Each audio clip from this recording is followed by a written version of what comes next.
Des affrontements particulièrement violents en tête de cortège. Il faut vraiment évidemment faire la différence entre la tête du cortège où, et c'est difficile d'avoir des chiffres exacts, mais on peut considérer qu'il y a plusieurs centaines de jeunes, souvent habillés en noir, souvent cagoulés, qui sont manifestement là pour en découdre avec la police. On en a vu certains casser des vitrines, des abribus, à peu près tout ce qui leur passe sous la main devient un projectile. J'ai vu certains attaquer des plates-bandes et essayer de prendre des pavés tout simplement pour s'en faire des projectiles. Donc ça c'est effectivement la tête de cortège de cette manifestation contre la loi travail qui ne ressemble évidemment plus vraiment à une contestation syndicale puisque le cortège syndical lui est toujours en route et se passe évidemment dans une toute autre atmosphère avec les banderoles de la CGT, de FO et évidemment ça se passe dans le calme, parfois de manière un peu sidérante puisqu'on a d'un côté les fanfares et le cortège calme et de l'autre effectivement en tête de cortège ces centaines de casseurs manifestement venus là pour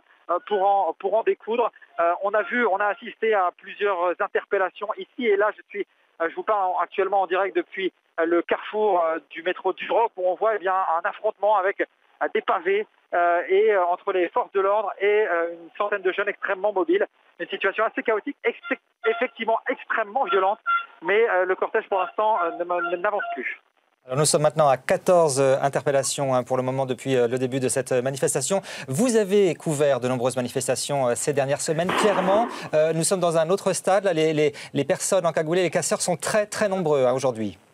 Oui, ils sont particulièrement nombreux, ils sont particulièrement mobiles. Au moment où je vous parle, en fait, les forces de l'ordre viennent d'actionner des canons à eau en tête du cortège, peut-être pour essayer de rafraîchir un petit peu les jeunes qui sont en tête du cortège et qui s'affrontent avec la police.